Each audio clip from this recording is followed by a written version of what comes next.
इसरो ने शनिवार को देश के पहले सूर्य मिशन आदित्य L1 को प्रक्षेपित किया। आदित्य L1 का प्रक्षेपण PSLV रॉकेट के जरिए आंध्र प्रदेश के श्रीहरिकोटा स्थित सतीश धवन अंतरिक्ष केंद्र से लॉन्च हुआ। इसरो के आदित्य L1 अंतरिक्ष यान को कवर करने वाला पेलोड पृथ्वी के वायुमंडल से बाहर निकलते ही अलग हुआ। इसके बाद PSLV के पृथ्वीकरण का तीसरा चरण पूरा हुआ। अब सूर्य के अध्ययन के लिए आदित्य L1 को धरती से 15 लाख किलोमीटर दूर लैग्रेंजियन बिंदु तक पहुंचने में 125 दिन लगेंगे। आपको बता दें कि इसरो के आदित्य L1 मिशन का गंतव्य पृथ्वी और सूर्य के बीच लैग्रेंजियन बिंदु L1 है।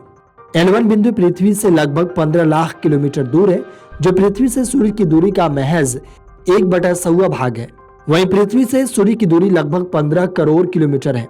एक बार मान ले कि किसी अंतरिक्ष यान को सूर्य तक भेजा जाए, लेकिन यह बहुत मुश्किल होगा। इसकी मुख्य वजह सूर्य के आसपास अत्यधिक तापमान और खतरनाक विकिरण है। लैग्रेंजियन बिंदु अंतरिक्ष में वह स्थान होते हैं जहां दो वस्तुओं के बीच कार्य करने वाले सभी गुरुत्वाकर्षण बल एक दूसरे को निश्चय प्रभावी कर देते हैं।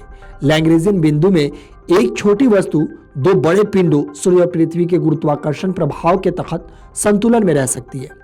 लैग्रेंजियन बिंदु अंतरिक्ष अन्वेषण के लिए बेहद उपयोगी होते हैं, क्योंकि यहाँ कम ऊर्जा वाली कक्षाएं होती है।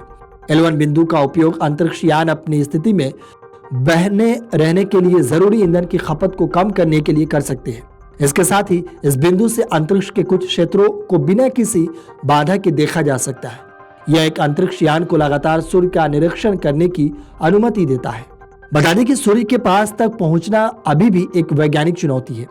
हालांकि नासा ने सूर्य की सतह से करीब 61,15,507 किलोमीटर की दूरी पर उड़ान भरने के लिए साल 2018 में पार्कर सोलर प्रोब मिशन भेजा था।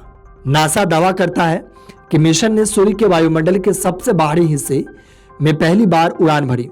इस दौरान पार्कर सोलर प्रोब ने कोरोना के बारे में वैज्ञानिकों की समझ को बदलने और पवन की उत्पत्ति और विकास के बारे में ज्ञान का विस्तार करने के लिए C2 माप और इमेजिंग का उपयोग किया था।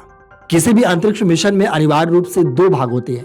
पहला रॉकेट या कैरियर और दूसरा अंतरिक्ष यान, जो उपग्रह या कोई अन्य पेलोड हो सकता है। रॉकेट का काम अंतरिक्ष यान को अंतरिक्ष में ले जाने तक ही सीमित है।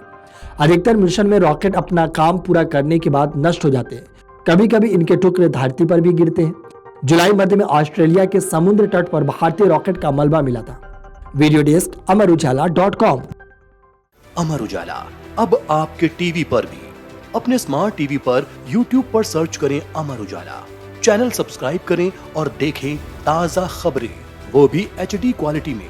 और हाँ, बेल आइकन दबाना ना भूलें, ताकि हर खबर हो आपके घर।